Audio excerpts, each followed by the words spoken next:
It's 8 a.m. here on Local 4 Plus. Welcome to Local 4 Live. We got plenty of things happening on this Thursday morning. Right here on Local 4, we have new body cam footage from the Temple Israel attack 1 week ago. We'll break that down with our crime and safety expert, Darnell Blackburn. Plus, if you're heading out for spring break, you better pack on the patience because TSA staffing shortages are bringing delays and cancellations across the country. We'll explain the funding fight that's behind it. And up north in the UP, Marquette just broke a nearly 30-year record for the amount of snow they saw in 48 hours. We'll have all that coming up. Local 4 Live starts right now. From downtown Detroit, Local 4 Live starts right now. It's March 19th, 2026. Thank you for joining us for Local 4 Live on this Thursday morning. I'm Jay Scott Smith, and the big story on this Thursday morning is that it's been 1 week since a man drove his truck into the Temple Israel in West Bloomfield.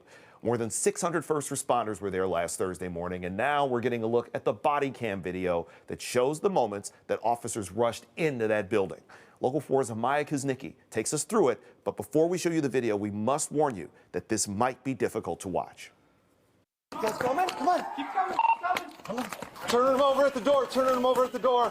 More than 100 children were inside the building, along with teachers, staff, and a security team, when investigators say the attacker drove his vehicle through Temple Israel in West Bloomfield, sparking a fire. There was an exchange of gunfire with security personnel. Officials say the attacker died of a self-inflicted gunshot. Police department! More than 600 first responders were on the scene that day. You can see them walking through dark, flooded hallways. Blue! Blue! Going door to door, trying to find anyone inside. Police, hi guys, come on. It's the police, come on. Two more coming, two more coming. Hi, sweetheart. Where'd you take kids? Now, that was Local 4's Amaya Kuznicki, and one of those officers who ran toward the danger was Zena Daly, a 13-year veteran with the West Bloomfield Police Department. And she says it was recent active shooter training that helped guide every move that she made. And she sat down with our Ty Steele. This week's must have been a stressful one for everybody, and last week, of course. Yes, we've had a lot going on. So yeah, it's been pretty stressful. Can we start with when you first got the call that was happening? Where were you? So I was actually at Shenandoah. I am the community relations officer, so my lieutenant and I were both at a clergy meeting. It was a luncheon that we were having there, and I brought my radio with me, and right over the radio I hear that there is a truck crashed into, or drove into Temple Israel, which is directly across the street from Shenandoah Country Club. So him and I repeated the radio traffic to him, and he's like, let's go, it's right here. So we get in the car, drive right across the street, and we are right there seeing if people run across the back parking lot over the berm into like the subdivision over there. Is that the children you were seeing? Not the children, those were adults. The children were actually sheltering in place at that time. What else did you see when everything unfolded once you got there? Once we drove in, we saw people running, trying to get some information from them, but a lot of them were just scared and they couldn't even really hear us. I got closer to somebody who told me they didn't have any information except for the truck crashed into what was, I can tell you, is door number 5, because all their doors are labeled like schools are. And so I could see right over there that there was kind of like smoke coming out of that area, and then I heard shots fired. Before you heard shots fire, what did you think when you heard a truck had crashed? That we had to get in there to figure out what's happening. And then when you heard the shots? The only thought in my mind is I have to get to where the shots are coming from. So we just had active shooter training about a month ago, and our training officer put together a great training day for us that everybody has been through, and it really came into play in that moment where we run towards the fire. Like, we have seen so many incidents happen over the last several years in our country, and we are trying to train ourselves that we don't stand outside, we don't wait. Our training is you hear the shots fired, you run towards that to stop that threat. And when you did that, what happened? So we waited to get let inside. 2 other officers arrived at the same time that my lieutenant and I did. And they came in from the east entrance, we came in from the west, and we just kind of walked up there together. We got let in by a security guard by Temple Israel, and we went in. He kind of led us to where the car is, the truck was, and it was stopped. I think it was just stuck there in between the walls. I couldn't really see the car. I could hear the horn going off. I could hear like sirens going off, and just a lot of smoke starting to fill the building. But it was like lighter smoke. It wasn't like black smoke at that moment. Did you hear more shots? How many shots did you hear? I don't remember how many shots I heard, and I didn't hear any more shots while I was in the building at that time. You just had training 2 weeks ago. Any thoughts on how serendipitous that is? So we're trying to become a department that truly trains a lot more to make our officers more comfortable, one, using our ARs and deploying to a possible active shooter, and what our roles are once we're in there, or before we even get in there, just when you're outside, what you're hearing and what we should do, which is obviously, you don't want to stand there and wait. Our job is to get in there and follow the stimulus. We want to follow the threat. So while we hear that, before we start to clear the building, we go to stop the threat first. And the reason that is so important, obviously, is because we've seen so many incidents that have occurred and so many lives that have been taken, that our job is to prevent that, to have the least amount of people hurt as possible. And so time is obviously key. 100%. So you're just moving as fast as you can. Yes. So back to how the timing of all that. So this training's fresh in your mind. Yes. What can you give some specific examples of the training and how you use that at Temple Israel? So one of our scenarios in our training was going in off, we did a couple of them where one, it was a single officer. How would you respond if you get there first and you're alone, but you're hearing a threat? And then some of the others were when we were in groups of 2 or more.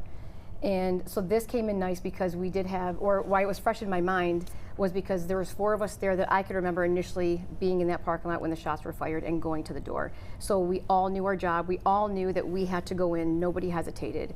Literally, once we're able to get entry into the building, we all went in there. Now you've had time to decompress, and you've had moments with your family. You've had moments to yourself. Hopefully, probably not as many as you'd like as a mother with small children.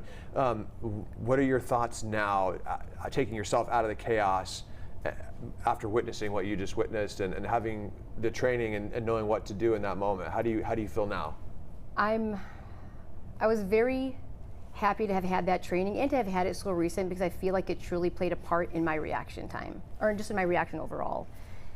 But myself, I feel like even though I know I did what I had to do initially to get into that building, I still feel like I didn't do enough. And I feel like that's what a lot of officers feel. Even though we did what we had to do, we went in there, we didn't hesitate, a lot of us still feel like I could have done more, I didn't really do anything, I didn't do enough. Like, that's just the thoughts that go through your mind, like the irrational thoughts, because the rational thought is we went in there, we did what we had to do, we all had to play a part.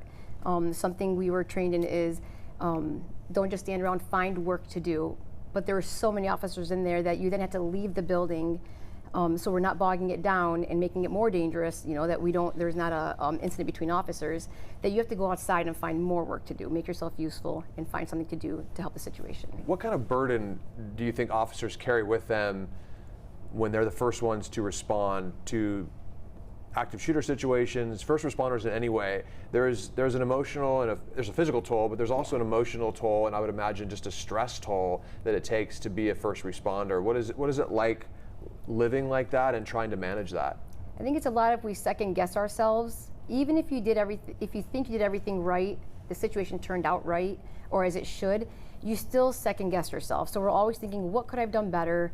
What could I have done differently? What do I need to work on? How do I prepare for this next time? So you're always thinking of these what ifs, and so it follows you at home. Some people have a hard time sleeping. It changes your appetite, changes your mood, and that obviously it's going to affect you. It's going to affect your household, right, and the people that are around you. So one of the biggest things that we try to do is reach out to the people that are directly in an incident and make sure that we reach out and at least have that communication so that they can decompress. Now, let's bring in our crime and safety expert, Darnell Blackburn. And Darnell, as a former police officer, you can speak to the importance of these active shooter drills. And I noticed you were kind of watching and listening to what some of the answers she was giving when it came to these drills. Give us kind of a run through on what it's like to go through an active shooter drill and what you're looking to accomplish getting people set up for that. Well, the biggest thing, Jay, is understanding that this isn't practice to just be practicing. I've likened it to running a play. if you play football, basketball, whatever it may be, a sport, you are running these plays consistently and over again, so that when you get in the game, it just becomes instinctive. And like a lot of what she talked about, the officer was saying, your training just kicks in, and that's real. It's called muscle memory. Yeah. And so the idea of, you're doing this training, you're going through these drills, it just really enhances the idea that you don't even think as an officer. I know your dad's a former retired police officer as well. You just go in and you just do, because that is just what you're trained to do. So, and training is it's the most important piece of every aspect of law enforcement. And it's interesting you mentioned the training part of it too, where even a couple of months ago, I remember covering a story that the Michigan State Police, they're giving trainings to sheriff's departments, to churches, to school teachers, like smaller schools, private schools, to kind of help get them to be more vigilant on what to look out for, how to deal with bomb threats and active shooter drills. This feels like it's become, unfortunately, a part of a way of life now, where you have to be ever vigilant because things like last Thursday happened.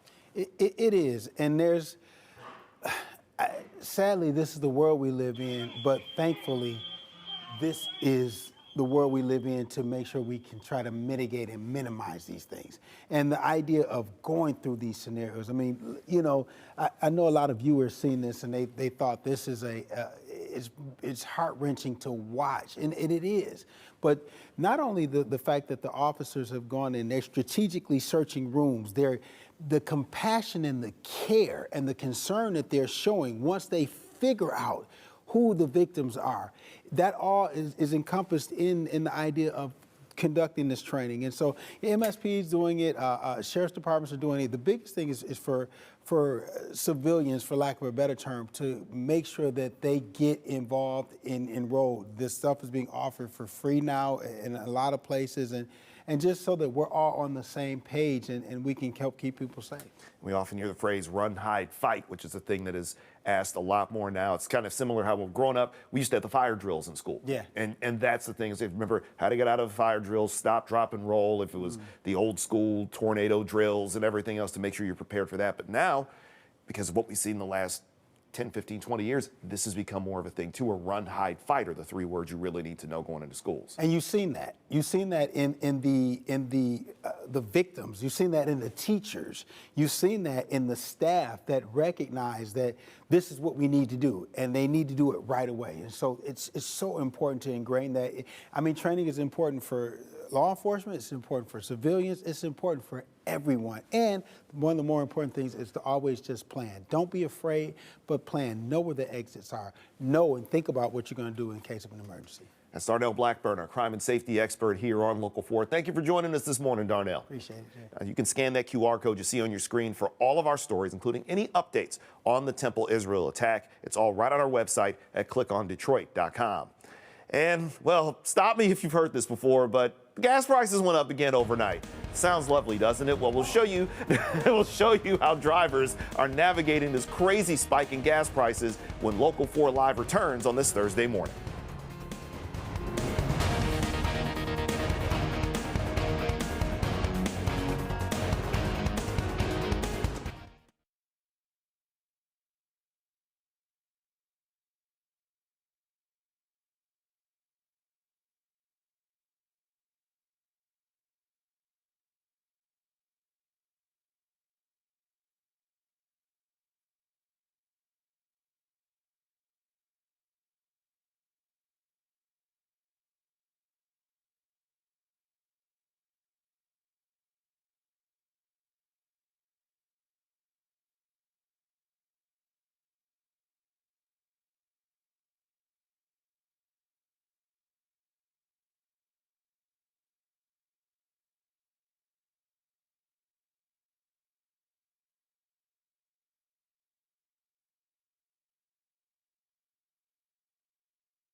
It's 8:15 here on Local 4 Live, and 9 people are recovering from a horrifying fire that was sparked by a wrong-way crash in Canton Township yesterday.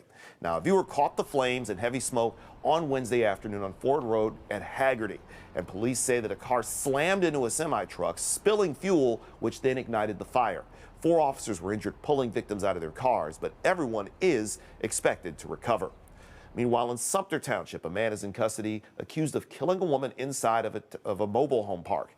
Now, police say it happened around 4 p.m. in Rawsonville Woods, and when police arrived, they found a 20-year-old woman had been shot. Investigators say the man knows the victim, but they didn't have more details on their relationship. And now we come back here to the city, where 2 teens have been charged in a shooting that happened outside of a high school basketball game.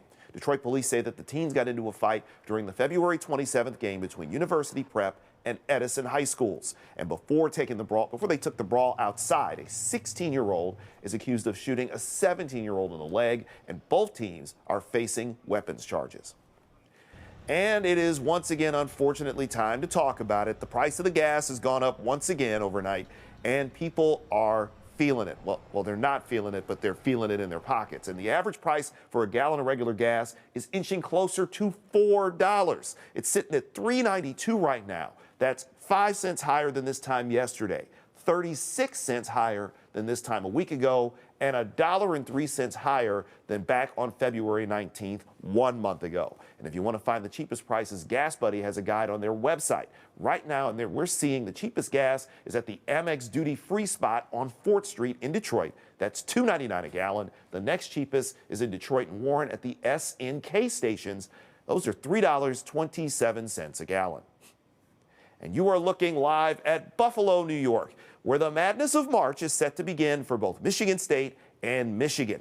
Our Hobie Artigue has a preview of day 1 of the NCAA tournament. We are moments away from the start of the madness. The round of 64 gets underway on Thursday for both Michigan and Michigan State, 2 teams who believe they have what it takes to make a run. Michigan was on a roll until they ran into Purdue on Sunday. Yaxel Lindeborg said he should be good to go after dealing with an ankle issue in that Big Ten championship game. The Wolverines had some huge wins this year, but when the calendar got to March, the games have all been close, and it is a team expecting more of that from here on out, starting against Howard. It wasn't going too good for us, and then we started playing with our backs against the wall. I feel like we got a little jittery, started losing our composure a little bit. So I would just say, in this tournament especially, it's not going to be too many blowouts, so we just got to maintain our, our composure, stay together like we have been all year, and do whatever we can to make sure that we all play together. The Spartans in a different region, but also playing in Buffalo to start the NCAA tournament. MSU got a tough draw in the East region, starting against North Dakota State. The Bison head coach said his team is not scared of anything, and Tom Izzo knows a team with that kind of mindset is always dangerous.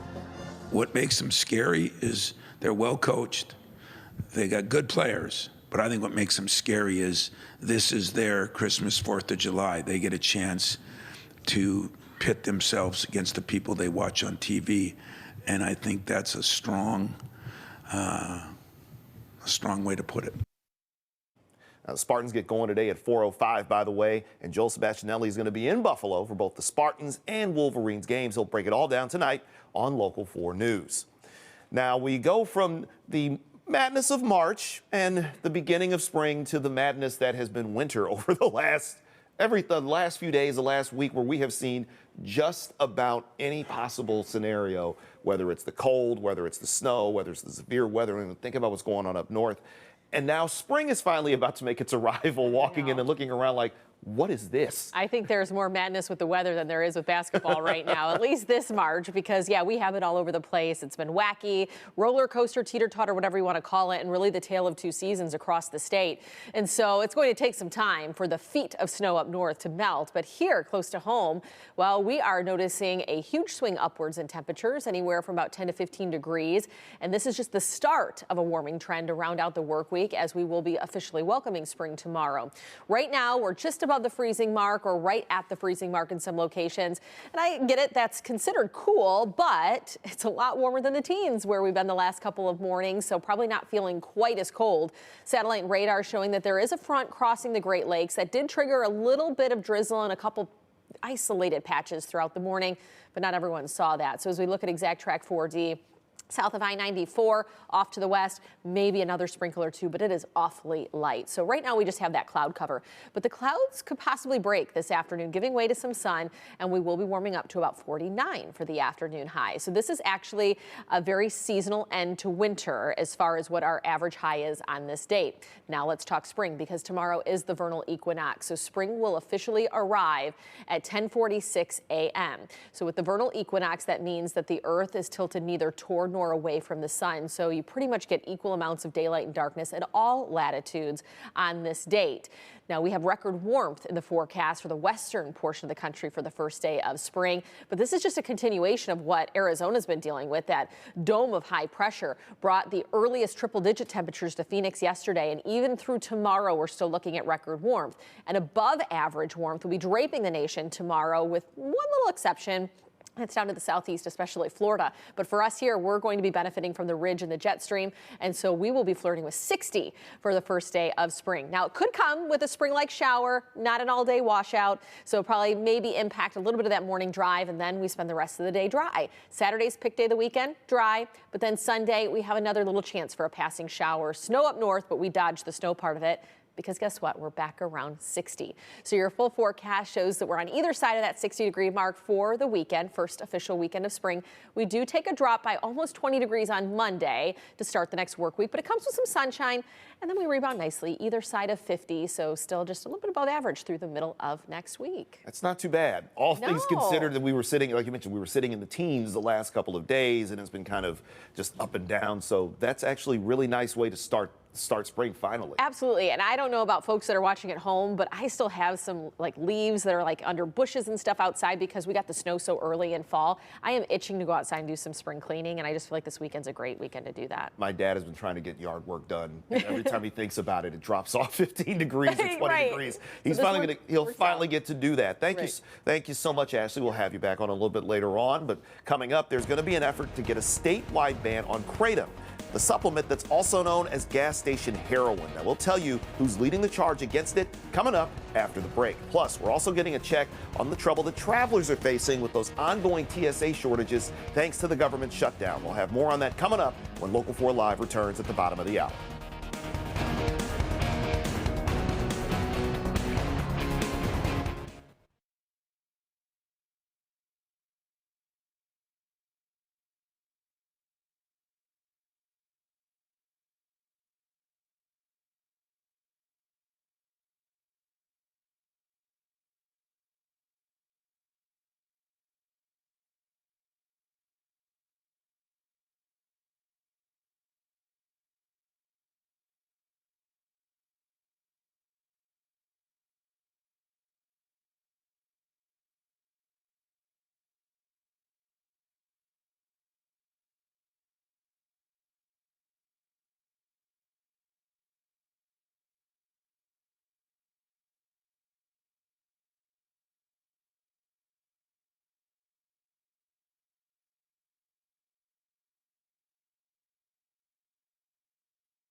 Good Thursday morning. I'm Jay Scott Smith with a Local 4 update. And this morning, 9 people are recovering from a horrifying fire that was sparked by a wrong-way crash in Canton Township. A Local 4 viewer caught the flames on Wednesday afternoon on Ford Road in Hagerty, and police say a car smashed into a semi, spilling fuel which ignited the fire.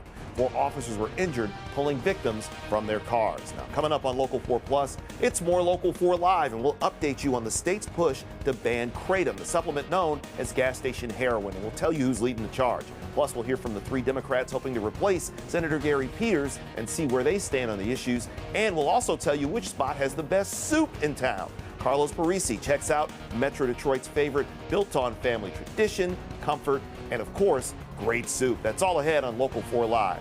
Ashley Barris is going to have a look at your Thursday forecast coming up right here on Local 4.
From downtown Detroit, Local 4 Live starts right now.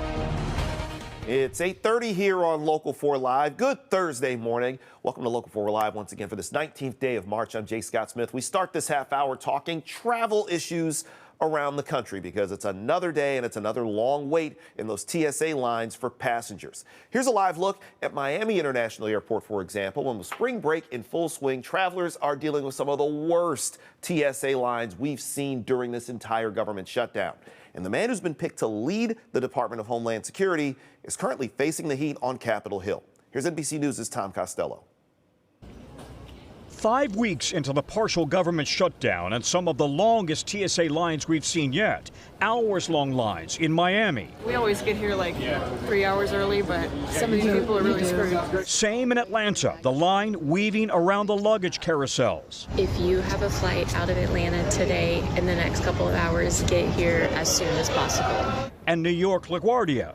Get here about 3 hours before your flight. Making matters worse, an airport ground stop and power failure in Denver. The TSA says nearly 10% of its entire workforce called out Tuesday. Also working without pay, the Coast Guard, FEMA, and U.S. Cybersecurity.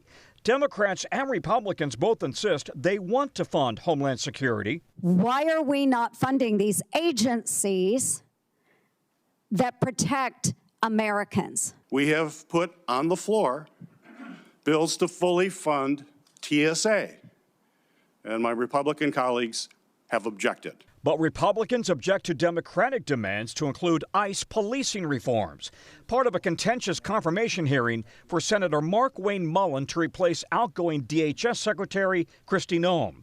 Mullen refused to apologize for calling Senator Rand Paul a snake and saying he understood why Senator Paul's neighbor attacked him in 2017, causing serious injuries. I just wonder if someone who applauds violence against their political opponents is the right person to lead an agency that has struggled to accept limits to the proper use of force. As far as me saying that I invoke violence, I don't. Mullen softened his position on some immigration policies while defending federal officers who shot and killed 2 Americans in Minneapolis, though he said he regrets making statements blaming Alex Preddy for his own death. I went out there too fast. I was responding immediately without the facts. That's my fault. That won't happen as Secretary. Would you want to apologize to the family of Alex Preddy? Well, sir, I just said I regret those statements. Is that the same as an apology? I haven't seen the investigation. We'll let the investigation go through, and if I'm proven wrong, then I will absolutely. And here's a live look at Detroit Metro Airport. Now, thankfully, Metro hasn't had too many issues when it comes to TSA shortages and long wait times. Currently, the security wait times are 8 minutes in the Evans terminal and 7 minutes at the McNamara terminal. There have been currently 47 delays and just 3 cancellations. Meanwhile, Vice President J.D. Vance was in Auburn Hills yesterday to talk about the push to add manufacturing jobs to the U.S. He also spoke about the war in Iran, which has sent gas prices skyrocketing nationwide. Vance says the increasingly high gas prices are temporary. This is a temporary blip, okay? What happened under the Biden administration is that gas prices were high for 4 years. Gas prices are higher right now, and frankly, they're not even as high as they were during certain parts of the Biden administration because of what's going on in the Middle East. It's not going to last forever. Now, Democrats are jumping on those rising gas prices as they look toward the midterms. Speaking on MS Now, Senator Elisa Slotkin says that the Trump administration is more focused on the war than lowering prices. You don't have to be a CIA analyst to know that we are not like declaring victory and leaving right now. We're sending Marines in. We're asking for help from allies who are turning us down. Like when you're ending a war, people are leaving theater. Now they're being brought in more and more.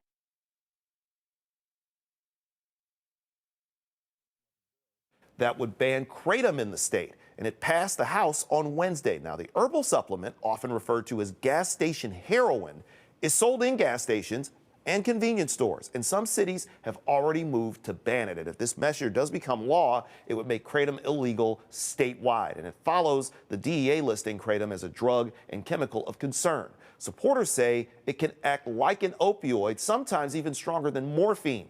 On Wednesday, a mother whose son died in a kratom overdose spoke to lawmakers at the state capitol. What if the people that walk in the store and pick kratom up for the first time and start using it recreationally, and there's no label, there's no dosing, there's nothing in there to tell them how to use it?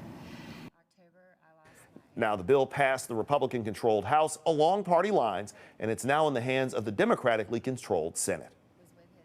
And we stay in Lansing, where the state Senate has also passed a bill to move the primary from early May to early August. And supporters of the bill say it gives clerks more turnaround time between the primary and the November general election. And that's important due to the rising popularity in mail-in voting, which takes more time to process. The bill has been referred to the House Committee on Election Integrity. And speaking of the primary, coming up after the break, we're going to be hearing from some of the candidates. In fact, we're going to hear from the Democrats who are running for Gary Peters' seat and learn more about what their platforms are. That's ahead when Local 4 News returns. It's 8:35.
And welcome back to Local 4 Live. It's hard to believe, but in just 8 months, Michigan voters are going to choose a new U.S. Senator to fill the seat currently held by Democrat Gary Peters. However, before we can get to November and the August primary, we need to hear from the candidates. And on this past Sunday's edition of Flashpoint, Jason Colthorpe spoke with 3 Democratic candidates in the race: Congresswoman Haley Stevens, State Senator Mallory McMorrow, and former Wayne County Health Director Dr. Abdul El Sayed. And let's hear what each candidate had to say, starting with Dr. El Sayed.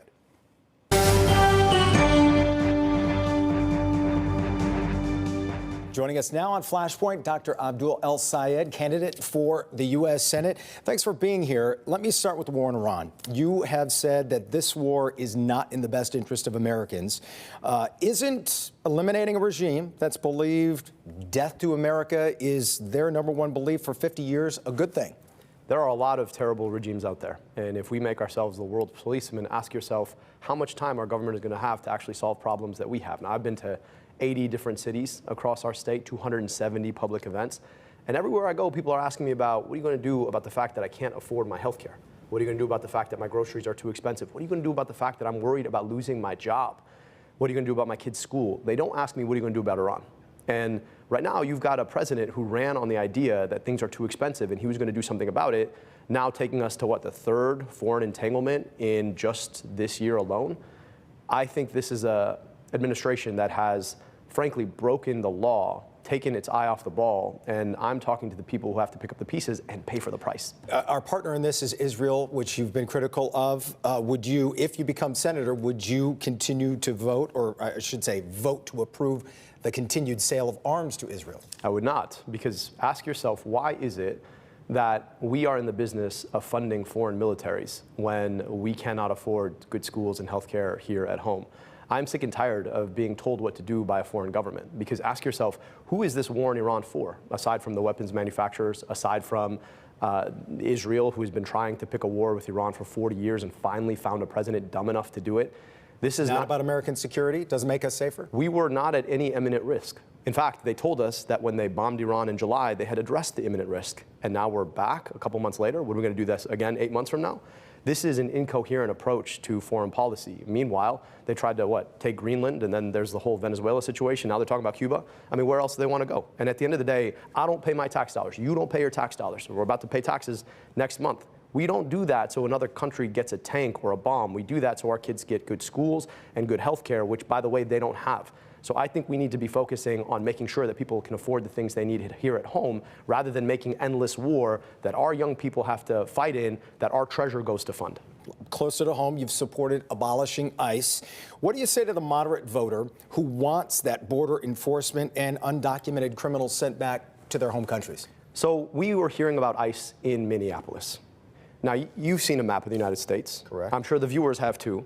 How far away is Minneapolis from the southern border? So we can have a safe and secure southern border, but that's not what ICE is about. ICE is about normalizing paramilitary forces on our streets.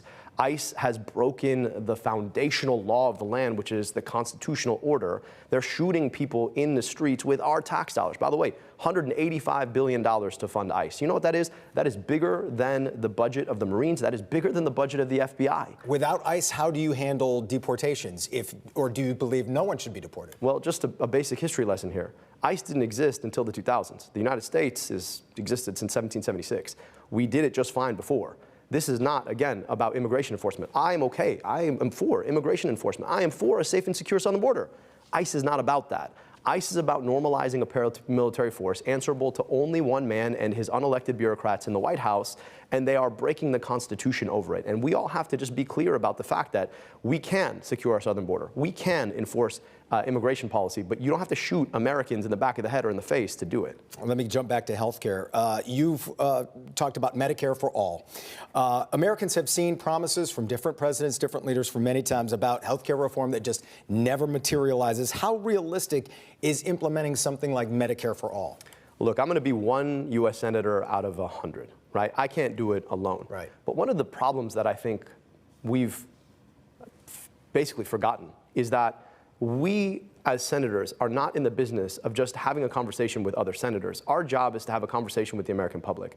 My goal is to have that conversation to persuade people that we can and must actually guarantee healthcare in this country. Healthcare has become the fastest rising cost in an already unaffordable budget. We can guarantee everybody a Medicare card that sits in their back pocket from the moment they're born to the moment they pass away gently in their sleep, hopefully at 120 years old, that is good for the healthcare that they need and deserve. No premiums, no copays, no deductibles, no medical debt. That's too bold, though, that would scare off some voters like your competitors think it should be incremental.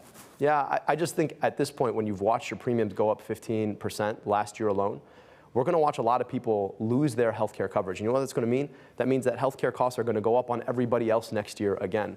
These incremental plans have not solved the problem. What's going up is your premium incrementally. And I think we need to have a nationwide conversation about how we solve it. Now look, for me, Medicare for All is Mount Everest. And if you got to climb to Mount Everest, you're going to have to take some steps. But right now, we're moving in the wrong direction. And here's the problem with it. The biggest spenders in our politics are the pharmaceutical industry, the health insurance industry, big hospitals, nursing homes, and they're the ones telling us what we cannot have and should not fight for. I'm going to be out here talking about what it looks like to guarantee people the health care security that they need and deserve through Medicare for All. That is where we need to be going. I've been fighting for it for a long time, so much so that I wrote a whole book about how we can do it.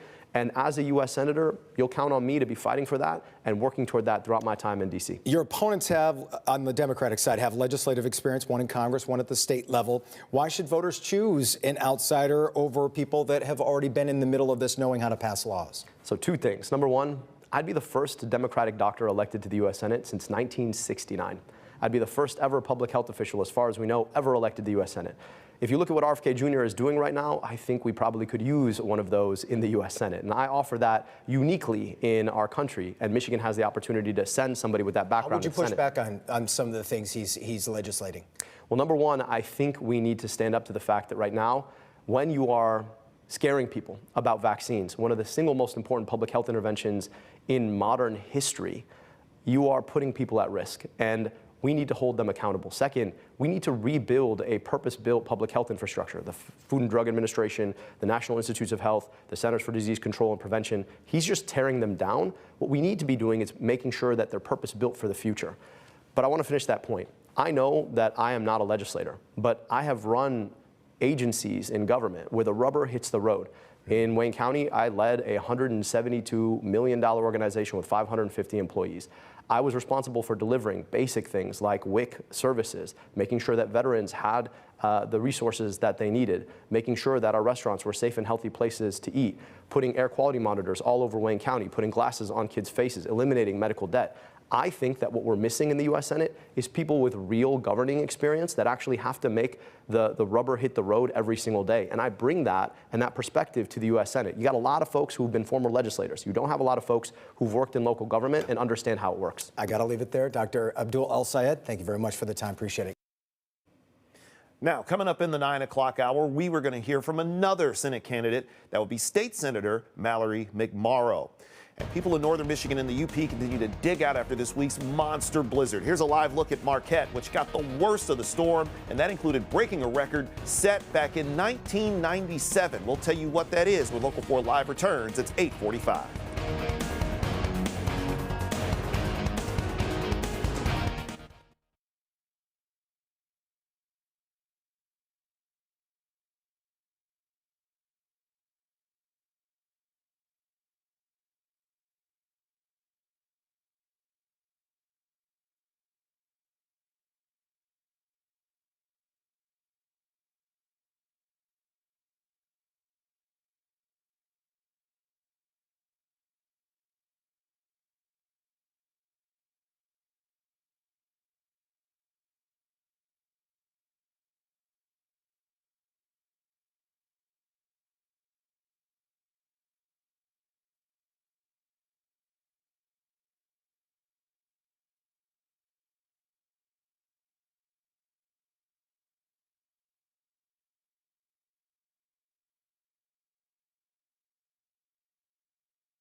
And welcome back to Local 4 Live on this Thursday morning. And you are looking live at beautiful Marquette, Michigan, where they just broke a 2-day snowfall record. So check this out. In 48 hours, Marquette recorded 36.3 inches of snow. That's more than 3 feet. 36.3 inches of snow, surpassing the old record of nearly 32 inches set back in the year I graduated high school, 1997. That's right, Marquette got 3 feet of snow in 2 days. And that's not even the most snow. That title actually belongs to Round Lake, which saw an astonishing 52 inches of snow. That's 4 feet, 4 inches for those of us who want to break that down using the math. Ashley Barrissey, thankfully we didn't see that. That's like Buffalo, New York, Erie, Pennsylvania levels of just craziness with the snow. I've never seen something like that in the UP, right. And they get snow like that up there. I know. You know, I think that this sparks the debate of what is considered up north, especially this time of year, because we have the tale of two seasons within the state. Here, we're going to be well into spring, not just on the calendar come tomorrow, but also with our forecast. However, if you're still wanting to hold on to winter, because there are some people that's their season, well, you just have to drive a couple hours up north and you'll get plenty of that snow. And so I think that's going to be the divide, at least, you know, for folks that are debating it over the next couple of weeks of where is up north? Well, where you find the snow. Temperature change right now is going to be 10 to 15 degrees warmer as you step outside. That puts us into the 30s. So we are in the low to mid 30s across town. Couple areas still holding onto the freezing mark, but most of us have risen just a degree or two above it. Satellite radar showing that we do have that front that's crossing the upper Midwest and Great Lakes. Did trigger a little bit of light drizzle in just a few spots this morning, and now we're picking up a couple more sprinkles south of I-94. That was to be expected this morning after about 8:30 that we knew Lenawee, Monroe counties in particular would get some of that light rain scattered south of the 94 corridor. So the rest of us kind of dodging that, but holding on to cloud cover for now. But I do think it looks as if like even the Windsor Sky Cam is starting to break those clouds apart. So as we go throughout the day, we'll get a little more sunshine working in. 49, the forecasted high. 47 is average, so right on par with where we should be, if not a degree or two warmer than average for this last day of winter across Metro Detroit. So that means tomorrow spring, it's the vernal equinox, and that will start at 10:46 a.m. And so what that means is that the Earth is tilted neither toward nor away from the sun. So pretty much all latitudes will have equal amounts of daylight and darkness tomorrow, and it'll officially be spring. Though feeling more like summer out west, record warmth will continue for the western half of the country. You see that dome of high pressure over Arizona. This is a continuation of what really started yesterday, where they hit the earliest triple-digit temperature in history. Now, putting that in perspective, the earliest prior to that was March 26th in the late 1980s, and so really only about a week ahead of what the record was. But nonetheless, it is a record and will continue with record warmth over the next couple of days. It's all part of a ridge in the jet stream, too, and so that ushers in above average conditions across much of the U.S. Only exception down towards Florida, parts of Georgia, you can see that deep trough in the jet stream, and so that's going to bring some cooler conditions there.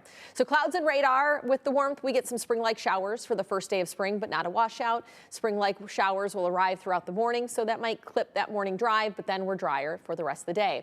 In my opinion, Saturday is the pick day of the weekend because we remain dry, maybe a couple degrees cooler, but still warm, and then Sunday we get a chance for another passing shower, not all day, and we will be back probably in the low 60s. So your 7-day forecast here, either side of 60 starting tomorrow through the weekend. We'll have some nice windows to get outside, do some spring cleaning if you'd like. And then come Monday, we drop about 20 degrees. So that's going to be a little abrupt on Monday, but it comes with sunshine, low 40s sunshine. And then we get to either side of 50 by the middle of the week. I can live with the 20-degree drop when it falls to the 40s and not to the teens. Right. For a lot of folks, they're going back to work, and so it's like, okay, I can handle that. And then you just remind yourself, hey, at least we don't have 3 feet of snow that fell from the sky. And it's going to be a minute before it gets out of there, too. I know. That's going to be a rough dig out. Thank you so much, Ashley. Now, if you didn't see it last night here on Local 4 Plus, you missed a brand new episode of Carlos Eats Detroit. That's where Detroit foodie Carlos Parisi travels around Metro Detroit trying the best food that the area has to offer. And he's been on the search for the best sandwiches and the best pizza. And now in this episode, it's about the best soup. Yes, there's that too. There's actually some really good soup out there. And here's a clip from last night's show. Obviously, soup means comfort. But what also means comfort? Traditions, family, culture, ambiance. All of that is the reason why we're here. Polish Village Cafe, dill pickle soup. Dude, I'm not even Polish. Check this place out.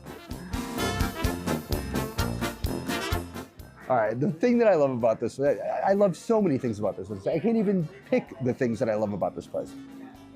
Obviously, you walk in, first and foremost, that. You can see it.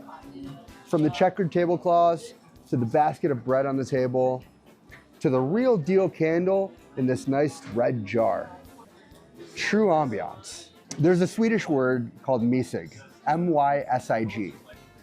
And it's the translation for cozy, but it means a lot more than just cozy. It means the feeling of being inside, warm, eating and drinking something really nice and warm by a fire. And I get that every single time that I walk into this basement known as Polish Village Cafe.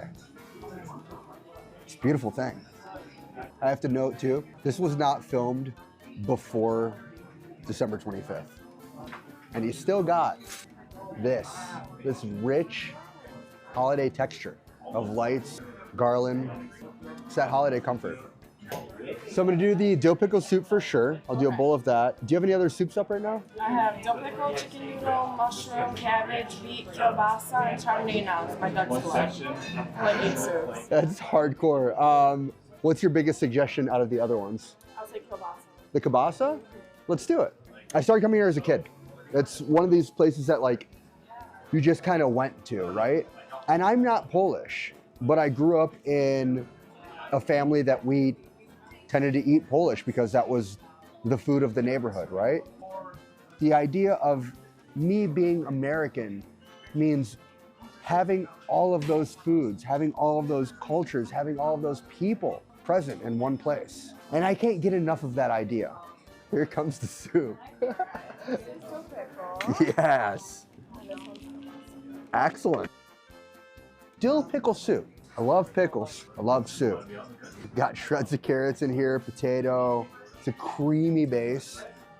And this sweet, tangy, sour soup, savory in the highest sense. The tanginess of the pickle, the creaminess over it makes it just so welcoming. I can barely think, honestly. This is exactly where I want to be. Obviously, you hear dill pickle and soup and you think to yourself, but then you try it and everything made sense.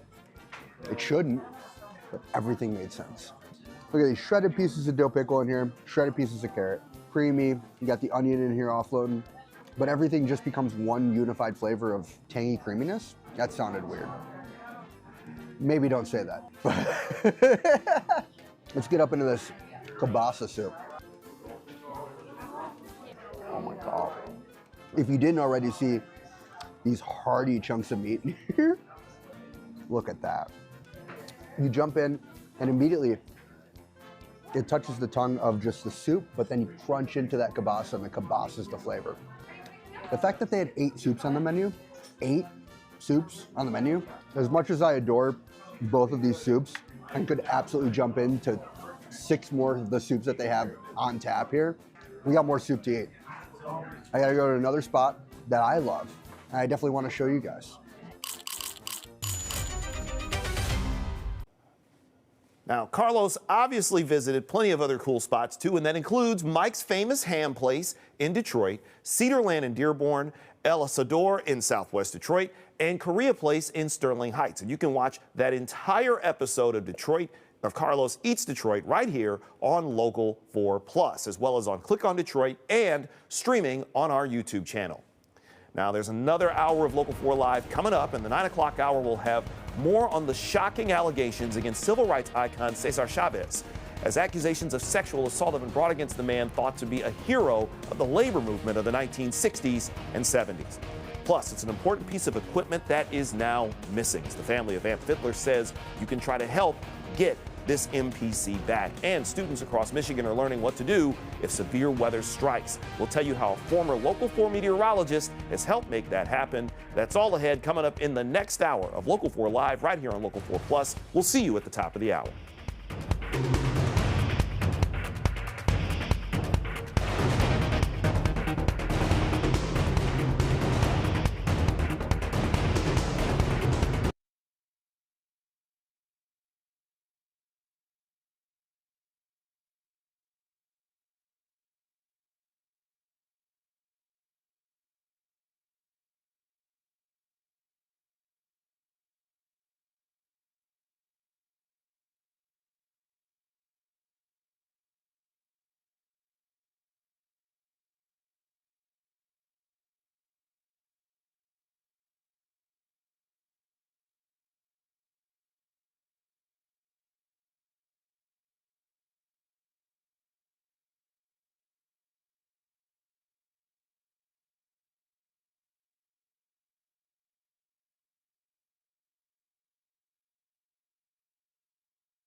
It's 9 a.m. here on Local 4 Live. Welcome back, and we're watching big local, national, and international stories on this Thursday morning.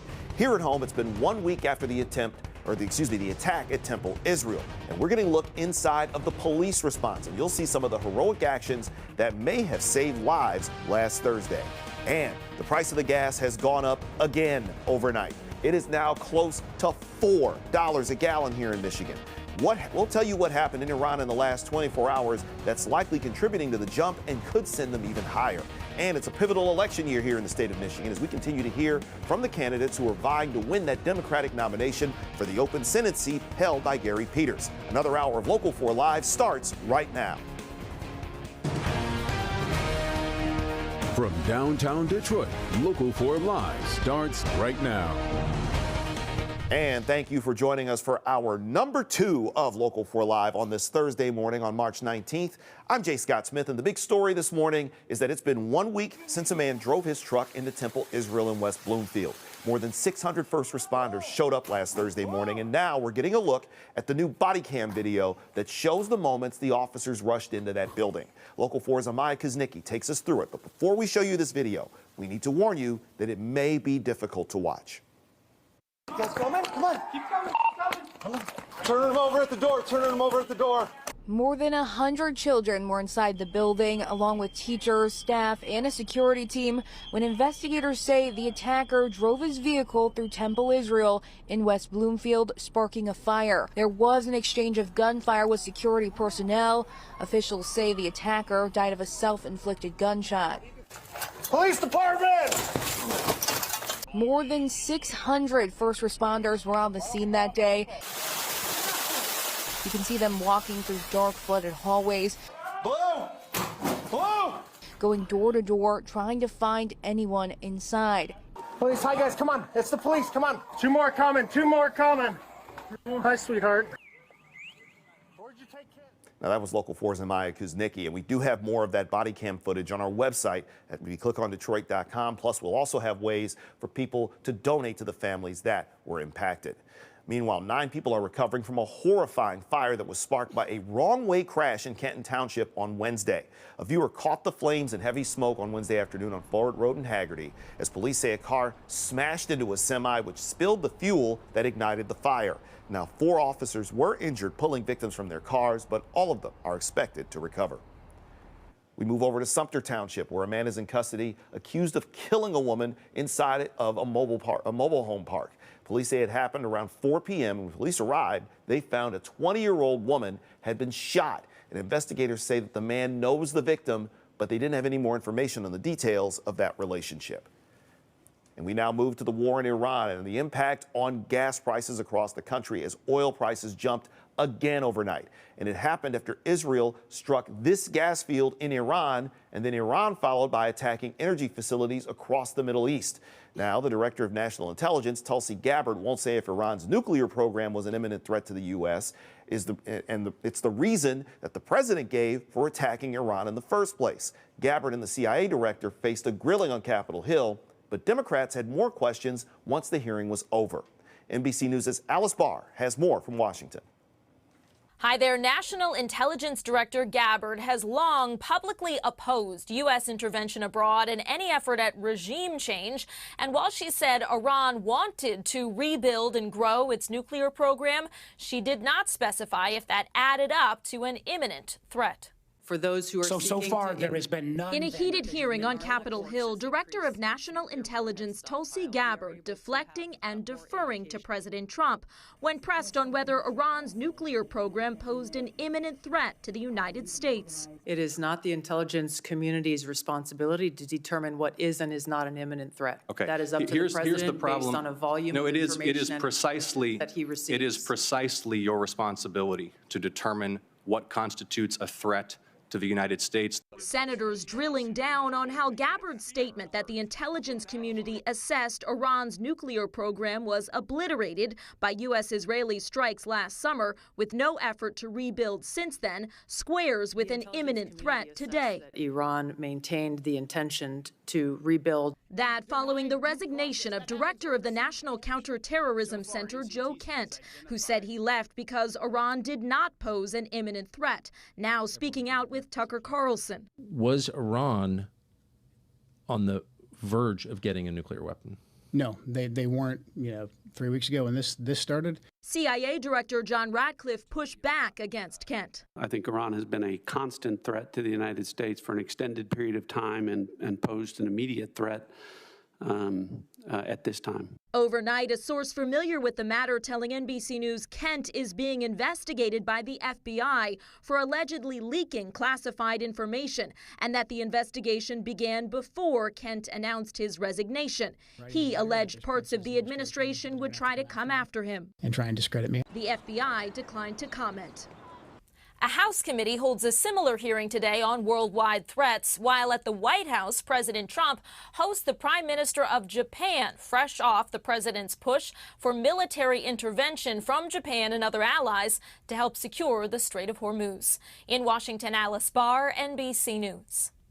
And as oil prices have spiked again, so did gas prices. So if you need to fill up that tank today, you're sadly going to be paying more than you did yesterday. The average price for a gallon of gas here in Michigan is getting close to $4 a gallon. Right now, it's at $3.92. That's up 5 cents from yesterday, 36 cents from this time last month, and it's up more than $1 than it was on February 19th, 1 month ago. And if you want to find the cheapest gas prices, Gas Buddy has a guide on their website right now. And we're seeing the cheapest gas at the Amex duty-free spot on 4th Street in Detroit. That's at $2.99 a gallon. The cheapest gas also comes from Detroit and Warren at the SNK stations. Those are $3.27 a gallon. And 8 states are averaging more than $4 a gallon right now. And if you know anybody who lives in California, Hawaii, or Washington, they're paying up to $5 per gallon on average. And now we're going to switch gears here and head to Buffalo, New York. There you see it right there, home of Bills Mafia. And it's time for March Madness. And if you're looking at Buffalo, you know that both Michigan State and Michigan are going to be playing for the first time in the 2026 NCAA tournament. Now, they're both in Buffalo, but they're in 2 different regions. University of Michigan is the #1 seed. They will take on 16th seeded Howard at 7:10 tonight, with Michigan looking to rebound after that difficult loss in the Big Ten tournament title game on Sunday. Man, you sure hate to see that. Meanwhile, the Spartans, who are also in the tournament, they play today. That game starts at 4:05. They got a tough overall draw in the East region, and they're going to be facing North Dakota State. Joel Sebastianelli will be in Buffalo for both games, and he'll bring us the highlights and reaction, of course, on Local 4 News tonight. Now, coming up on Local 4 Live this morning, we're previewing a race for that open Senate seat that's currently held by Gary Peters. And we'll have a live look right now at the nation's capital. And as we head to break, we're going to hear from the 3 Democratic candidates on why they believe they're best suited to replace Gary Peters. That's ahead when Local 4 Live returns.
It's 10 after 9 here on Local 4 Live, and this morning we're hearing from the Democrats who are running for that Senate seat that will be open when Gary Peters leaves the Senate at the end of the year.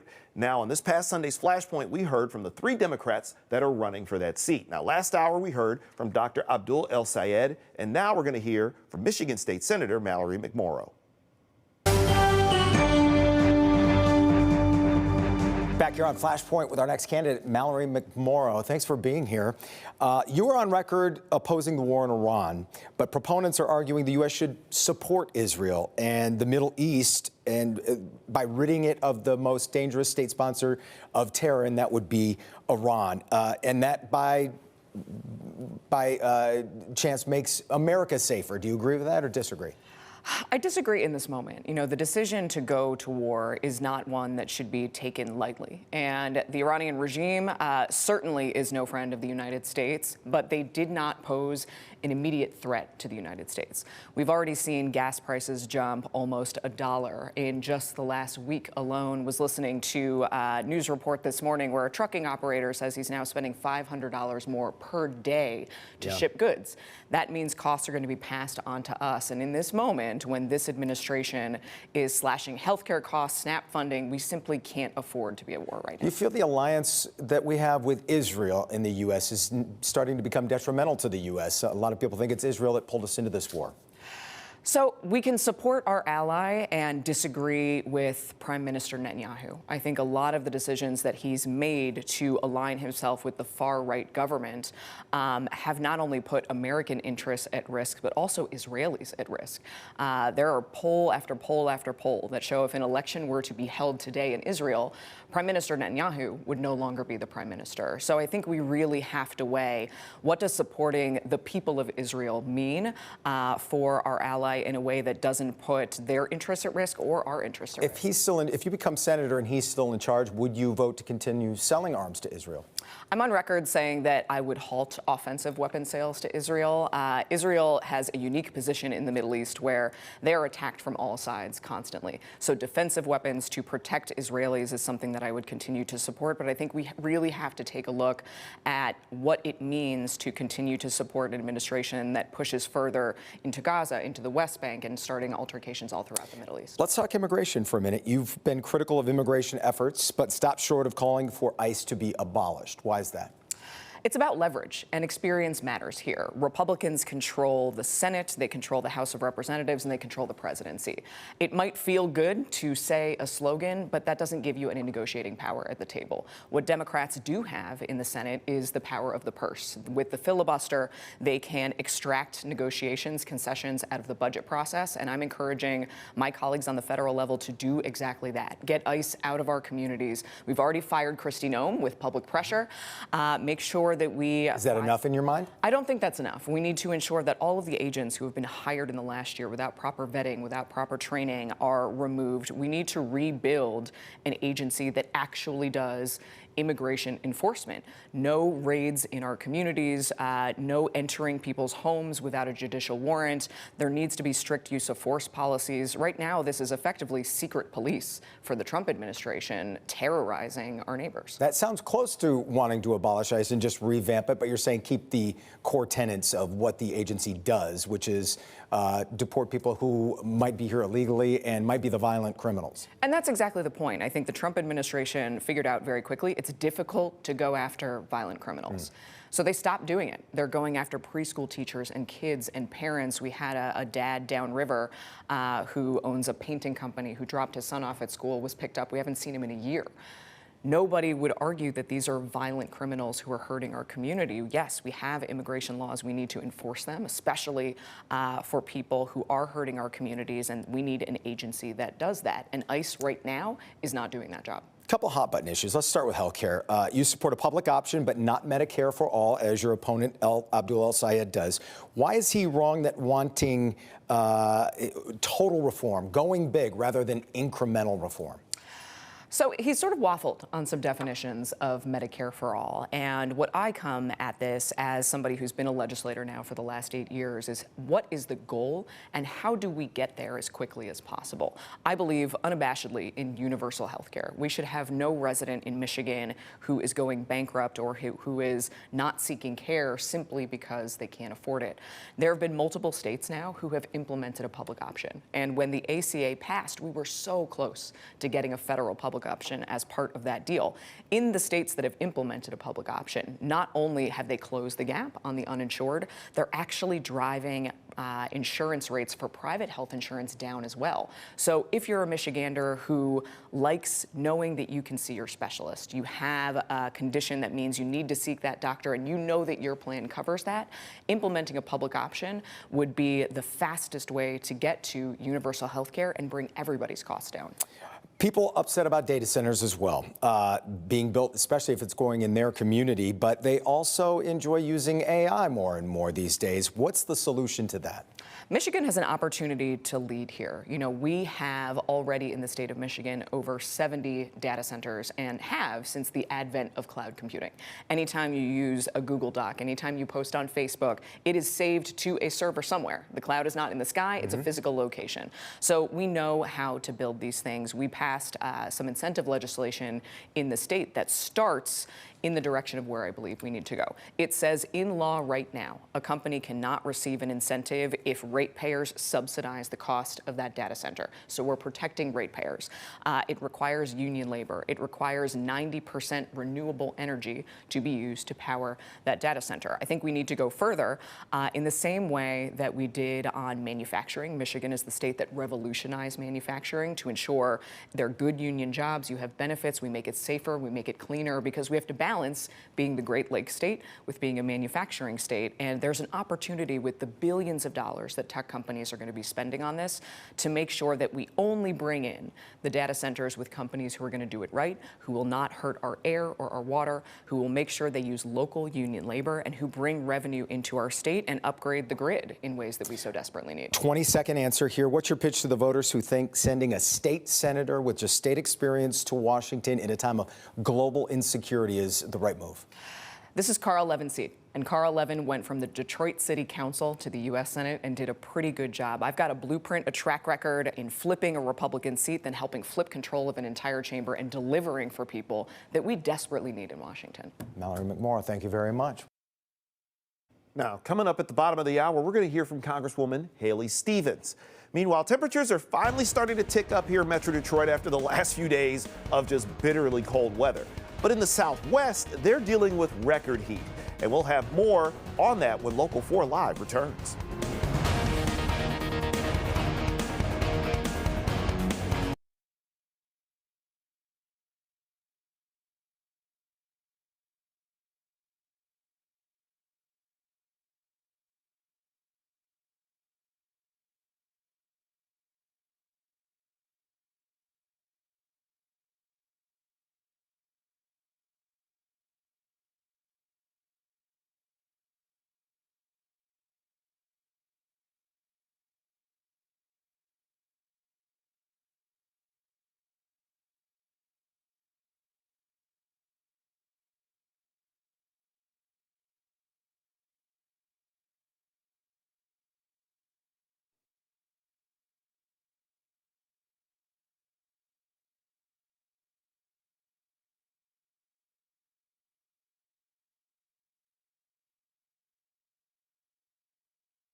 And welcome back to Local 4 Live. It's 9:20 here. However, in Phoenix, Arizona, it's 7:20 a.m. And that's where a new record was set for the earliest triple-digit temperature ever.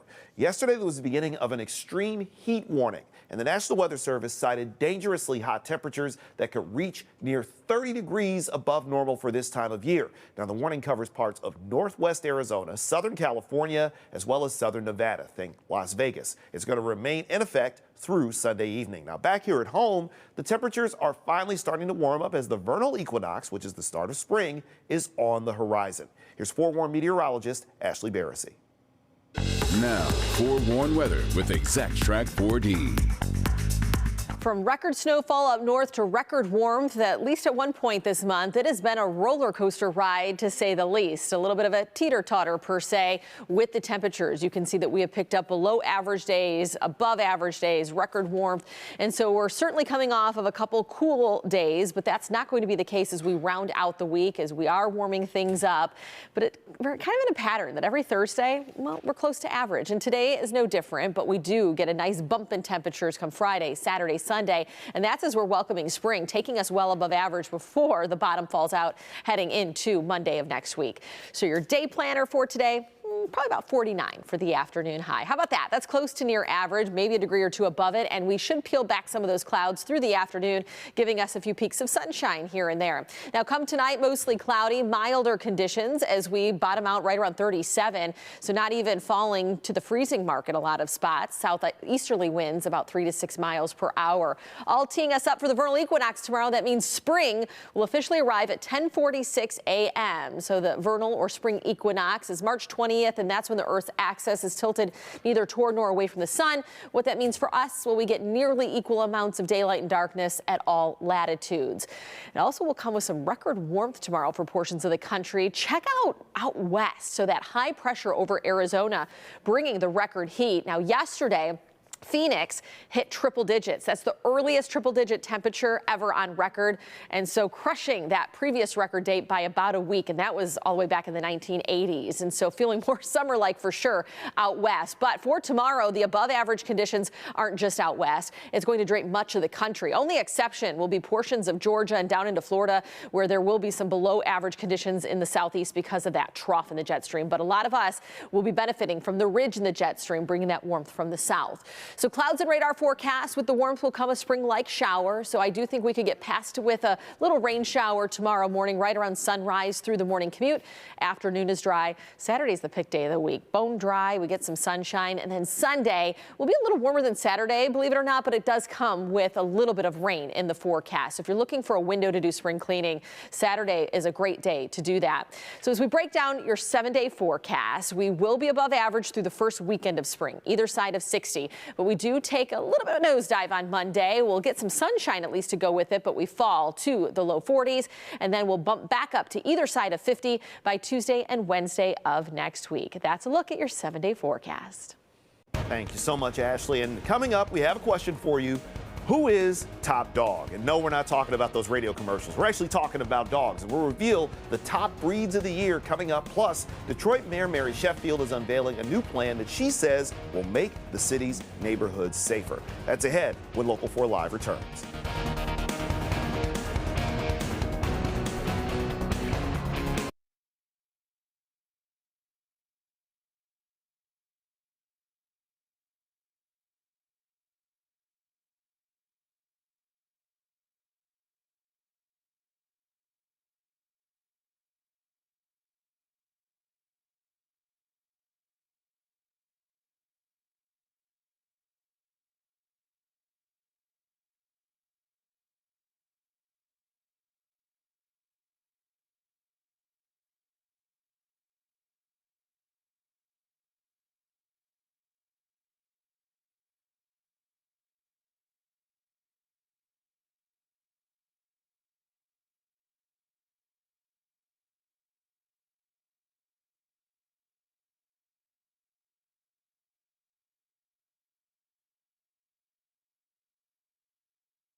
And welcome back to Local 4 Live on this Thursday morning. And Detroit Mayor Mary Sheffield is set to sign an executive order tonight that will direct the Public Lighting Authority to return mid-block lights to thousands of residential streets. Now, we're told that this plan calls for at least 3,000 new lamps where lights were either removed or the poles leave big gaps. And it's a move that Mayor Sheffield says will help make Detroit neighborhoods safer. Excuse me. And a growing number of TSA agents are calling out sick nationwide, which raises concerns about travel disruptions as the partial government shutdown drags on. Nearly 10% of TSA agents called out sick on Tuesday, which is far above the typical average, and the spike follows the first missed paychecks for those workers that are affected by the partial shutdown of the Department of Homeland Security. Now, here's a live look at Detroit Metro Airport, and Metro hasn't had too many issues when it comes to TSA shortages and long wait times. Right now, security times are about 6 minutes at the Evans Terminal and 3 minutes at the McNamara. There are currently 65 delays and 4 cancellations. And now we're also getting an idea of which breeds are top dog in the United States. Now, the American Kennel Club has their annual rankings, and look at those boys right there. French Bulldogs remain on top for the 3rd consecutive year, followed by Labrador Retrievers, Golden Retrievers, German Shepherds, slightly surprising there, and our favorite pups, the Wiener Dogs, the Dachshund. Now, that breed made the list for the first time in more than 2 decades. It takes those little legs a second to kind of get moving. You know, that's how it works. And it's important to note that this list does not include mixed breed dogs or hybrids. You know, dogs such as the very popular Golden Doodle. I'm kind of partial to Cocker Spaniels myself, too. Now, disturbing allegations have emerged about civil rights icon Cesar Chavez. And we'll tell you more about what difficult decisions that community leaders now must make as they place in places that once revered Chavez as an icon. Meanwhile, we also have a live look at Royal Oak as we head to break, and we're tracking warmer temperatures as spring is on the horizon in just 24 hours. That's all ahead when Local 4 Live returns at the bottom of the hour.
From downtown Detroit, Local 4 Live starts right now. It's 9:30 here on Local 4 Plus, and welcome back to this Thursday edition of Local 4 Live. I'm J. Scott Smith. And we start this half hour with disturbing allegations against civil rights icon Cesar Chavez, a man whose name is often referenced in the same breath as Martin Luther King, is considered a hero of the labor movement of the 1960s and 1970s. But 33 years after his death, allegations have emerged that he sexually abused young women and girls and also sexually assaulted his partner in the labor movement. There are calls for his name to be removed from schools and streets as well. Here's Camila Bernal. I think that it is a fair contract. Shocking allegations that Latino labor rights icon Cesar Chavez, whose name is on schools and monuments across the country, sexually abused women and girls. Decades after his death, Dolores Huerta, now 95, who co-founded the United Farm Workers Union with Chavez, revealed in a statement he sexually assaulted her twice. The first time I was manipulated and pressured into having sex with him. The second time I was forced against my will and in an environment where I felt trapped. Huerta says the encounters resulted in 2 children with Chavez. I chose to keep my pregnancy secret, and after the children were born, I arranged for them to be raised by other families that could give them stable lives. Her statement came after the New York Times published an investigation detailing Huerta's account, along with 2 other women who say Chavez sexually abused them beginning when they were 12 and 13 years old. NBC News has not spoken with the women. One, Ana Murguia, is seen here next to Chavez during a march in 1975. The Times said it found extensive evidence to support the 2 women's claims through interviews with more than 60 people, union records, and confidential documents. Neither the paper nor NBC News have been able to corroborate Huerta's claims, which she said she kept secret for 60 years. Chavez, together with Huerta, led a movement widely credited with transforming farm labor in the United States. It is a pleading for social change, for social justice, guaranteeing union protections, health, safety, and social services. His family acknowledging the allegations, calling them deeply painful, adding they wish peace and healing to the survivors and commend their courage to come forward. And Huerta says the farm workers movement has always been bigger and more important than any one individual. This, as the union he helped found, says it won't participate in any upcoming annual remembrance events for Chavez's birthday. Now, that was Camila Bernal, and the city of Lansing has already canceled their annual dinner that's dedicated to Chavez. Michigan State University has renamed an event that was in Chavez's honor. Now it's being called the Farm Worker Appreciation Commemorative Celebration.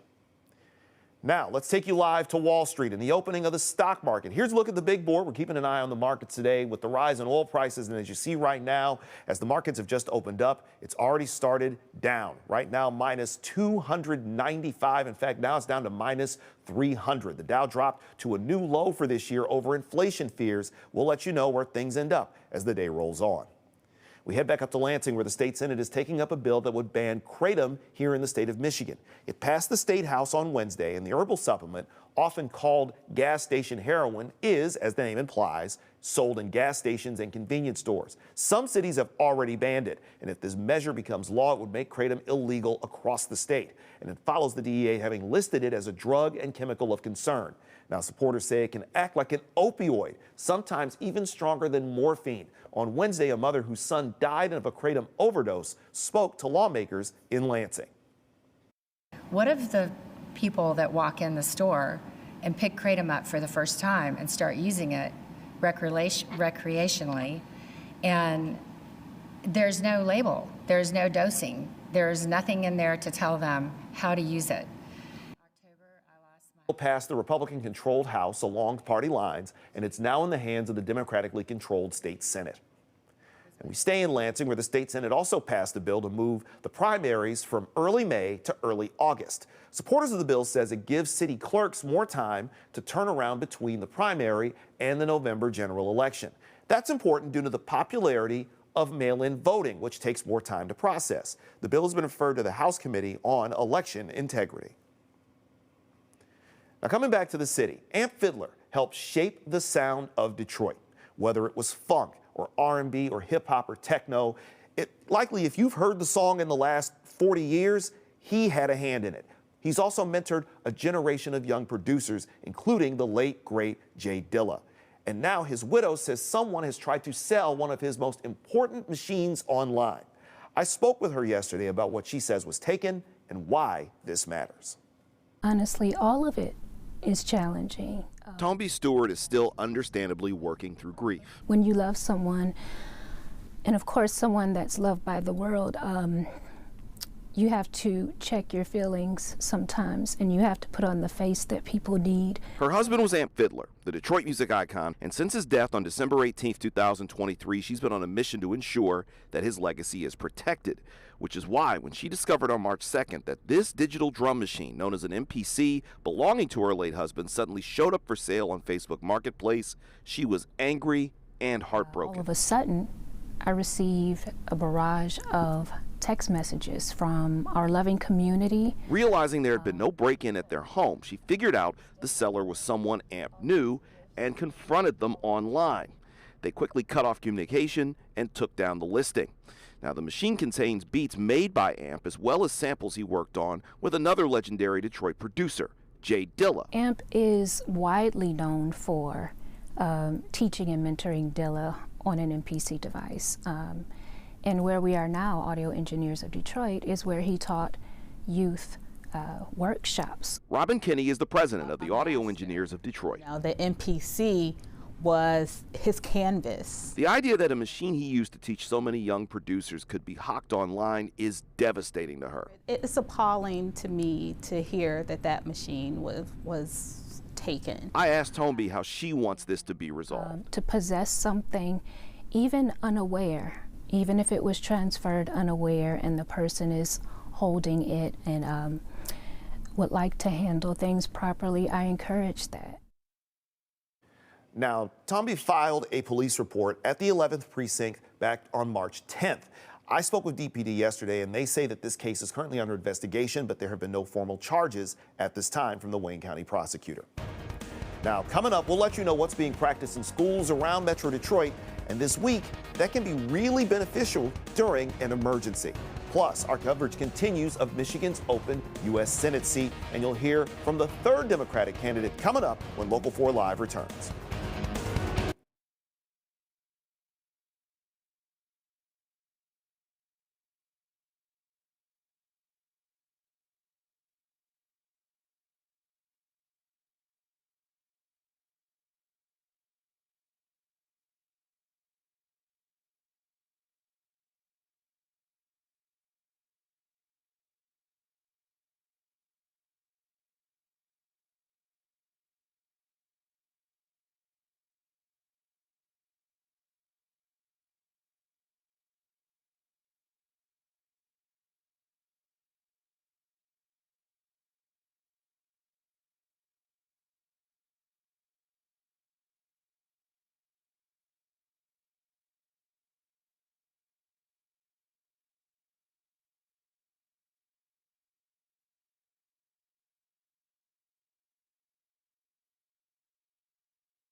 It's 9:40 here on Local 4, and this morning we've been hearing from two Democrats who are running for the Senate seat that is currently occupied by Gary Peters. He's going to leave that seat behind at the end of the year. Now, on Sunday's edition of Flashpoint, we heard from the three Democrats running from the seat. First, Dr. Abdul El Sayed. Second, State Senator Mallory McMorrow. And now we hear from the third Democrat in the ring, Congresswoman Haley Stevens. And we are back on Flashpoint with Congresswoman Haley Stevens, our next candidate this morning. Thank you for being with us. Let me start with the war in Iran. Your initial response to the war criticized the president for putting Americans in harm's way without consulting Congress. But it also said we can't ignore a nuclear-armed Iran or freeing the people there of an oppressive regime, which sounds a lot like you support what the president and Israel are doing in the Middle East. Is that right? I do not support the president's war in Iran and American troops on the ground. I voted for war powers last week. And not only are we tragically seeing the loss of American life, but we are seeing over 140 injured, reports coming out on the increased security threats in the entire region.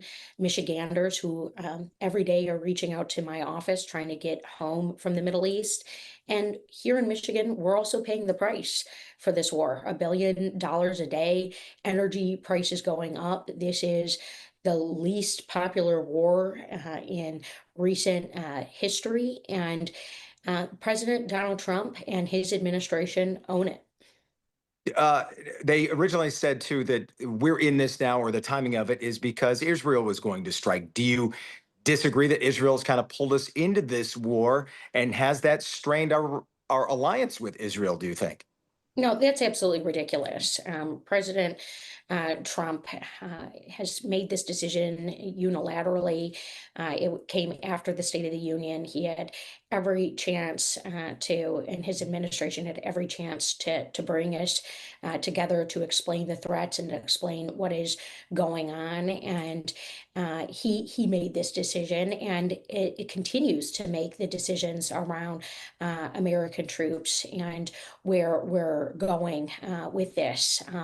I certainly want to know what the plan is. It doesn't seem like there is one, particularly with the costs to our Treasury and to American taxpayers, when frankly, we have a debt situation, and we have also an increase in rising costs across the board. It's all unacceptable. Michiganders don't want another multi-year foreign war, and I am deeply disappointed that this administration chose to act unilaterally and not alongside any other branch of government. If you become senator, would you continue? Would you vote to continue selling arms to Israel then? Well, look, my plan is to always stand by our democratic allies abroad and free and fair society, certainly our trade partners. I spend a lot of time on the strategic competition with China. I sit on a select committee on that front.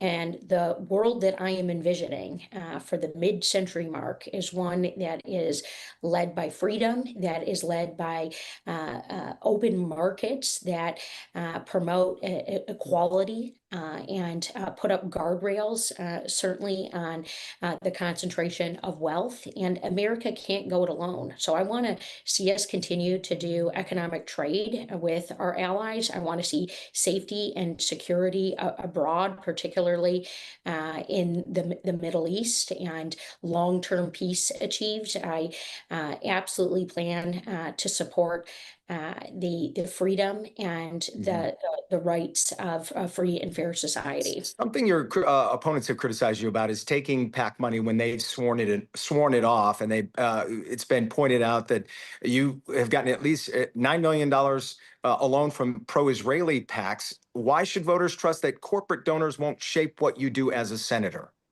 Well, I'm deeply proud of my record, and it's a record of success and standing alongside Michiganders and getting things done for them. I've been recognized as the most effective Democrat in the House of Representatives for Michigan. I played a lead role in getting the CHIPS and Science Act done, and I have an A grading from the leading anti-corruption organization focused on campaign finance reform. And I'm the only one with that grading because I have actually voted for comprehensive overhauls to our campaign finance system. And it was deeply frustrating to see that blocked in the Senate. The Republican running in this race, Mike Rogers, is not going to lift a finger on campaign finance reform, but I'm going to in the United States Senate. Let me talk about immigration and real quick. Do you agree with abolishing ICE? And if not, are the recent changes in leadership the president's made enough for you?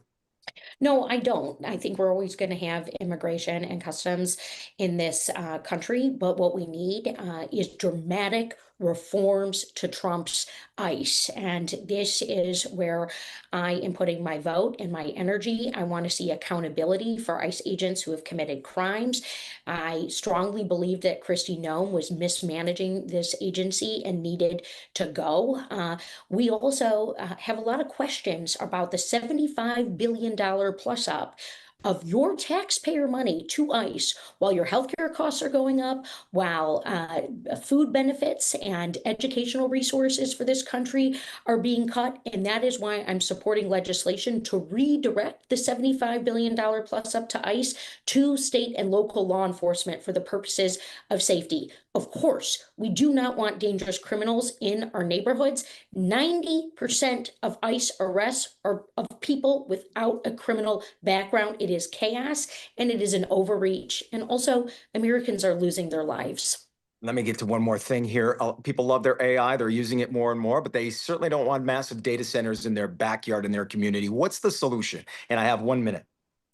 Well, I'd say this, that we want to lead on job creation and innovation, but we've got to have transparency and guardrails and consumer protections. We don't want Michiganders who rightfully are skeptical of rising energy prices. I've introduced legislation to curb increasing energy prices by holding utility companies accountable, saying, hey, if you're going to raise rates, then you don't get federal funding, and if you want it, you're going to have to decrease. You're going to have to decrease and cut executive pay. So you're in Enough is favor enough here. you're in favor of them as long as the rates don't go up.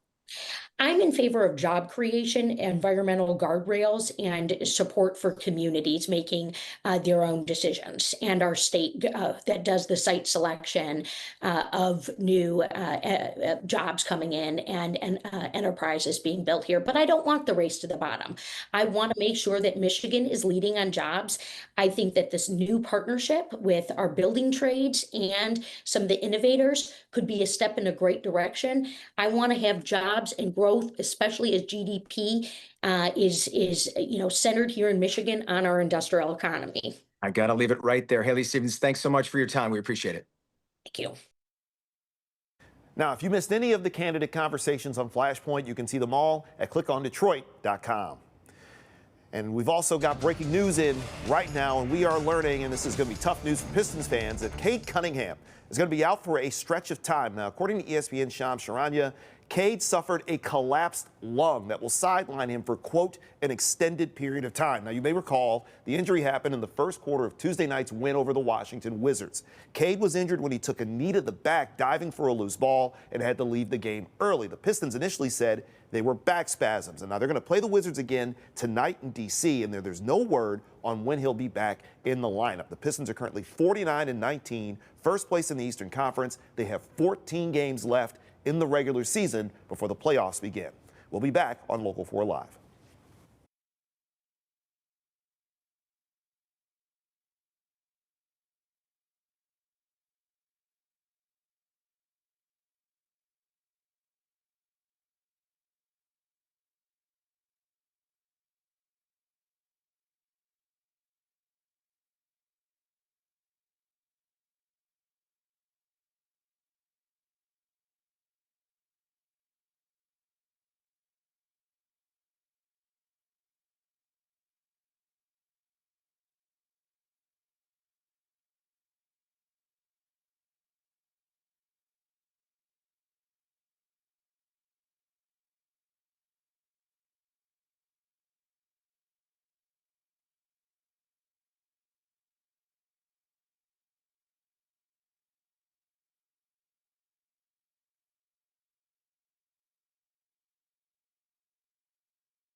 It's 9:50 here on Local 4 Live, and Northern Michigan and the UP are still dealing with the impacts of that blizzard that hit earlier this week. Check out this picture that was shared on Facebook by Pictured Rocks National Lakeshore. As you can see, more than 40 inches of snow in Munising. That's the snowpack up there right around her shoulder.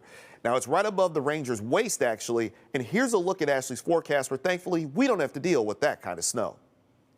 Now, forewarned weather with Exact Track 4D. From record snowfall up north to record warmth, at least at one point this month, it has been a roller coaster ride, to say the least. A little bit of a teeter-totter, per se, with the temperatures. You can see that we have picked up below average days, above average days, record warmth. And so we're certainly coming off of a couple cool days, but that's not going to be the case as we round out the week, as we are warming things up. But we're kind of in a pattern that every Thursday, well, we're close to average. And today is no different, but we do get a nice bump in temperatures come Friday, Saturday, Sunday, and that's as we're welcoming spring, taking us well above average before the bottom falls out heading into Monday of next week. So your day planner for today, probably about 49 for the afternoon high. How about that? That's close to near average, maybe a degree or two above it, and we should peel back some of those clouds through the afternoon, giving us a few peaks of sunshine here and there. Now, come tonight, mostly cloudy, milder conditions as we bottom out right around 37, so not even falling to the freezing mark in a lot of spots. Southeasterly winds about 3 to 6 miles per hour. All teeing us up for the vernal equinox tomorrow. That means spring will officially arrive at 10:46 a.m. So the vernal or spring equinox is March 20th. And that's when the Earth's axis is tilted neither toward nor away from the sun. What that means for us, well, we get nearly equal amounts of daylight and darkness at all latitudes. It also will come with some record warmth tomorrow for portions of the country. Check out west. So that high pressure over Arizona bringing the record heat. Now, yesterday, Phoenix hit triple digits. That's the earliest triple-digit temperature ever on record, and so crushing that previous record date by about a week, and that was all the way back in the 1980s. And so feeling more summer-like for sure out west. But for tomorrow, the above-average conditions aren't just out west. It's going to drape much of the country. Only exception will be portions of Georgia and down into Florida, where there will be some below-average conditions in the southeast because of that trough in the jet stream. But a lot of us will be benefiting from the ridge in the jet stream, bringing that warmth from the south. So clouds and radar forecast. With the warmth will come a spring-like shower. So I do think we could get past with a little rain shower tomorrow morning, right around sunrise through the morning commute. Afternoon is dry. Saturday's the pick day of the week. Bone dry. We get some sunshine. And then Sunday will be a little warmer than Saturday, believe it or not, but it does come with a little bit of rain in the forecast. If you're looking for a window to do spring cleaning, Saturday is a great day to do that. So as we break down your 7-day forecast, we will be above average through the first weekend of spring, either side of 60. But we do take a little bit of a nosedive on Monday. We'll get some sunshine at least to go with it, but we fall to the low 40s, and then we'll bump back up to either side of 50 by Tuesday and Wednesday of next week. That's a look at your 7-day forecast. Ashley, thank you so much. And later today, students across the state are going to be practicing what to do if a tornado strikes as part of Severe Weather Awareness Week. Forewarned meteorologist Brian Sherman visited one local elementary school for their tornado drill. And teachers say the skills these students are practicing usually follow them home. Okay. Come on, right to carpet. Wear your coats right over to carpet. For the students in the Young Fives classroom at Ridgewood Elementary, learning about weather is part of their daily routine. We talk about, okay, the weather, it's chilly. You might need to put your hat and coat on, and then someone will say, do we need our snow pants? So there's a conversation all around weather almost every single day. But on this day, that conversation turns to something a little more serious, preparing for severe weather. Before the drill, you sat the kids down and you had a conversation about this. How important do you think it is to make sure our students understand why they are learning this and how to do it? Because practicing just a few times a year helps everyone to remember what to do when the announcement is made. Good afternoon, Ridgewood. At this time, we will start our tornado drill. Please move to your designated tornado safe areas. You find a place that is an interior room in a building, and being able to protect themselves inside the building. Because educators say the goal isn't just practicing the drill, it's helping students understand why it matters. I just had a conversation with a parent the other day whose daughter came home and said, Mom, do we have a tornado prepared plan for at home. And the mom was not prepared for that conversation. And she said, well, no, we don't right now, but we can get one. And she said, good, we need one at home because we have one at school. Even when we're talking about something as simple as tornado drill and severe weather safety, that, we really are a bridge for teaching the skills that these kids are taking home. With severe weather season seeming to start earlier and earlier every year here in Michigan, it's always a good time during Severe Weather Awareness Week to review our tornado safe plans, whether you're at home, you're at the office, or even here at school with our kids as well. Right, guys? Reporting from Northville and Wayne County, I'm full-warn meteorologist Brian Sherman, Local 4. Now, these life-saving drills might not be happening if not for our own legendary meteorologist, Paul Gross. Now, back in 1997, he discovered Michigan schools weren't required to practice tornado drills and worked with lawmakers to change that through what is now known as the Gross Weather Bill, even though there's nothing gross about it. Now, we have so much more coming up here today on Local 4, and that includes Live in the D at 11 o'clock. Tati and Kim are here with a preview of what's happening today. Good morning, ladies. Good morning. Happy Thursday. It is a happy Thursday. My favorite day of the week. It is. Yes, we have a great show for you today. Have you ever done a cold plunge before? I've thought about doing one, but I haven't actually done it before. So there's a big difference there, thinking about it and actually And then actually doing it. Huge. She should know because Yes. she actually did one. Yes. And you can do one right here in Detroit. There's a new sauna club that just opened a couple of weeks ago. They've got these saunas just in the middle of Detroit. You go in, the temperatures reach around 200 degrees or even more. You get super hot, and then you go in a cold plunge. Ooh. It's crazy. Oh, boy. And I did it. She's a rock star. Yes. I'm a wimp. I've done plenty of saunas. I've done infrared saunas. Those feel good. I couldn't imagine getting into a cold plunge after that. So did you like it? In the moment, I was like, I don't like this, but then the rest of the day, I felt so rejuvenated. love it. It was a really cool experience, and not to mention, it felt like I was in the middle of the woods right in downtown Detroit. Which is so cool. Yes. It sounds really cool. I once did a polar plunge, and I remember how that felt, but the idea of doing the hot into the cold, I'm looking forward to seeing how this goes. Yeah, that's on the show today. Well, ladies, thank you so much. We're looking forward to seeing that on Live in the D coming up at 11 o'clock, of course, on Local 4 and here on Local 4 Plus.